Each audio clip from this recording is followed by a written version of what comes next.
So legislation filed in the U.S. House and Senate would label as invaders anyone who came to the country as part of a birth tourism scheme and make their children ineligible for birthright citizenship. This is Monday, July 27th, 2026. Texas Scorecard presents the day's first news for the Lone Star State. The Texas Minute with your host, Michael Quinn Sullivan. Happy Monday to you and yours. Thanks for kicking off this week with the Texas Minute. New regulations forcing data centers to pay their own way are starting to be implemented in the Lone Star State. More on that story coming up.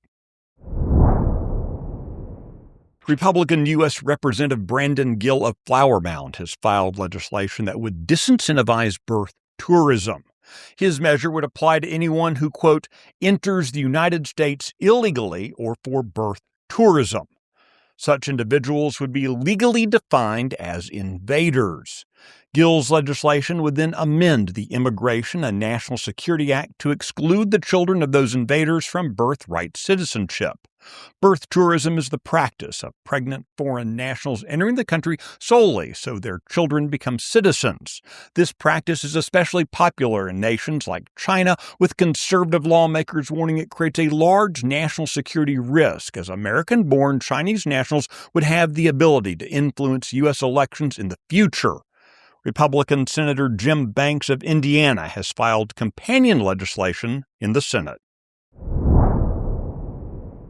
While 3 Laredo teachers have been barred from working in Texas schools after being arrested for intentionally injuring special education students, parents there claim school administrators knew about the abuse for months but failed to act.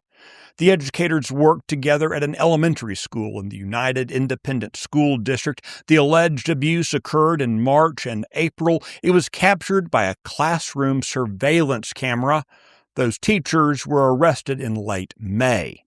In addition to the criminal prosecutions, the 3 special education staffers and United ISD may face civil litigation.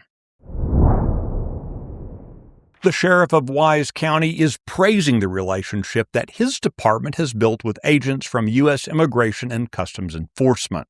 Earlier this year, the Wise County Sheriff's Office expanded its formal agreements with ICE by allowing trained deputies to make certain immigration determinations during field encounters. According to Wise County Sheriff Kerry Mellema, his department's cooperation agreement resulted in faster identification of wanted individuals and detention of illegal aliens from numerous countries, including Guatemala, Burma, Venezuela, and Romania. His office has emphasized that the work has not impacted the deputies' other public safety services.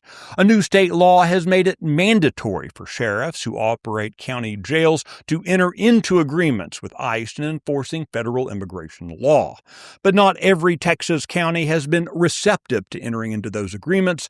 Dallas County Sheriff Marion Brown said last October that her office would make, quote, no additional efforts to comply with the state law, but as allowed by the state law, Attorney General Ken Paxton has threatened legal action against counties like Dallas come December 1st. The Texas Minute will be right back. Hey folks, Chris Salcedo here. I've got something special for you, the Salcedo Storm podcast. As your friendly, liberty-loving Latino, I bring you a mix of engaging discussions to help us fight for our state and our conservative values. It's the perfect way to stay informed and engaged in what's happening around you. So, what are you waiting for? Don't miss out on the storm of information and entertainment coming your way. The Salcedo Storm podcast, available wherever you get your podcasts.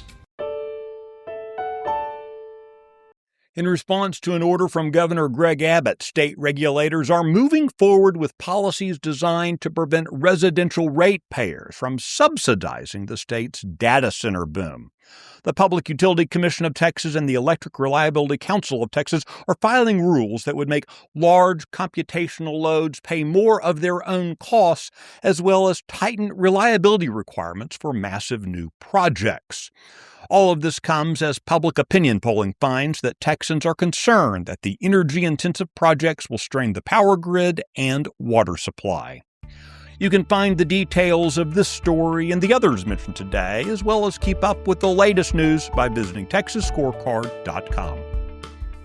If you enjoy the Texas Minute, please share the show with your friends and family. You can also give it a rating on your podcast app, click the thumbs up on YouTube, and tap like on X. Today's edition was based on the original reporting of Grant Hawk, Aaron Anderson, Mary Berg, and Sydney Henry. Our producer is Nick Shepard. I look forward to seeing you out around the Lone Star State. Now, go make it a great day.